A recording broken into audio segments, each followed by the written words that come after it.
একটু হাসনাবাদের দিকে নজর রাখবো। হাসনাবাদের কয়েকটা বাড়ির ছবি আপনাদের আগে দেখাই। বেশ কয়েকটা বাড়ি রয়েছে হাসনাবাদে, এই রকম বাড়ি। এই বাড়ির মালিকের নাম তপন হালদার। তপন হালদারের বাড়ি এটা, পাকা বাড়ি দেখতেই পাচ্ছেন, ওপরে ছাদ দেয়া ঢালাই করা বাড়ি, সুন্দর বাড়ি রয়েছে তার। এরকম এই বাড়িটার মালিকের নাম মানসী হালদার, তারও একেবারে শুধুমাত্র পাকা বাড়ি, সুন্দর করে গোছানো, এটা বললে ভুল হবে, নিচে টাইলস বসানো রয়েছে, সেই ছবিও দেখতে পাচ্ছেন। গাড়িও রয়েছে বাড়িতে, একেবারে টু হুইলার, তার বাড়িতে দুটো টু হুইলার রয়েছে সেখানে। এবার এই রকম একটা বাড়ি, যেটা দোতলা বাড়ি, সেটা তার মালিকের নাম ব্যোমকেশ হালদার। এতগুলো বাড়ির ছবি আপনাদের দেখালাম, কেন দেখালাম? মূলত এই বাড়িগুলো থাকলে আমরা জানি আবাস তালিকায় যদি কারোর নাম থাকে তার বাড়ি থাকবে কাঁচা বাড়ি, এবং আবাস তালিকার যাদের পাওয়ার জন্য যাদের যোগ্যতা রয়েছে তারাই সেই তালিকায় নাম ওঠে। কিন্তু এই যার দোতলা বাড়ি রয়েছে, যার বাড়িতে নিচে টাইলস বসানো রয়েছে, যার বাড়িতে টু হুইলার রয়েছে, তারাও যদি আবাস তালিকায় তাদের নাম পাওয়া যায়, তাহলে সেটাকে আপনারা কি বলবেন? দুর্নীতি? এই রকম ছবি কিন্তু এক দুটি বাড়িতে নয়, হাসনাবাদে প্রায় 57টি বাড়িতে এই একই ছবি। এই রকম 57টি নাম বাদের আর্জি পড়েছে পঞ্চায়েত প্রধানের কাছে। আমাদের প্রতিনিধি অনুপম রয়েছেন আমাদের সঙ্গে।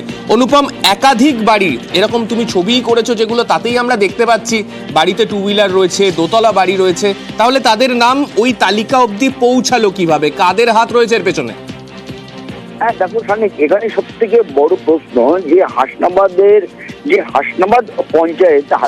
পঞ্চায়েতের প্রায় 57টি পরিবার, যাদের রীতিমতো দোতলা বাড়ি, একতলা বাড়ি, টাইলস লাগানো বাড়ি, বাড়িতে টু হুইলার গাড়ি আছে, সরকারি চাকরি করে, বড় ব্যবসা করে, এইরকম 57টি পরিবার, তাদের কিন্তু এই আবাসের তালিকায় নাম উঠেছে। এবং এই তালিকা যখন পঞ্চায়েতে ঝোলানোর নির্দেশ দেওয়া হয়, তখন পঞ্চায়েতে ঝোলানোর পরেই পঞ্চায়েতের প্রধান থেকে শুরু করে পঞ্চায়েতের অন্যান্য যারা আছে তারা সেটা দেখে, এবং দেখে তারপরেই কিন্তু স্থানীয় যে বিডিও আছে, হাসনাবাদের যে বিডিও অফিস, সেখানে তারা এই 57টি নামে কিন্তু তারা অভিযোগ দায়ের করে যে এই 57টি নাম কাটতে হবে, তার কারণ এটা বাড়ি পাওয়ার যোগ্য না, এটা হচ্ছে দোতলা বাড়ি, কারোর একতলা বাড়ি। কিন্তু এই অভিযোগ করার পরেও কিন্তু এই নাম কিন্তু বাদ যায়নি। এবং আমরা যখন এই বাড়িগুলোতে গেলাম, আমরা যাওয়ার পরে যখন আমরা এই তুমি যেখানে গেলে সেখানকার ছবিটা ঠিক কি হলো, আমি আগে দর্শকদের একটু দেখিয়ে নি জিনিসটা, কেননা যখন আমাদের প্রতিনিধিরা সেখানে পৌঁছলেন এই বাড়িগুলোতে, তখন বাড়ির মালিকদের তরফে কি বলা হলো শোনাবো। কথা বলবেন না? হ্যালো, দরজা বন্ধ করে দিলেন কেন মাসিজি? তা আপনারা পাকা বাড়িতে আবাসের ঘর পেয়েছেন, ঢুকবো না? বলছি যে আপনার এই ঘরটা একটু দেখবো। আচ্ছা, পরে আসো। হ্যাঁ, পরে আসো। আপনার দোতলা বাড়ি, আপনি বাড়ি পেয়েছেন, একটু কথা বলবেন না? ওটা আমার বাড়ি না। হ্যাঁ, আমার বাড়ি না। না তাহলে যেটা বলছেন সেটা কেন আপনি তুলছেন না?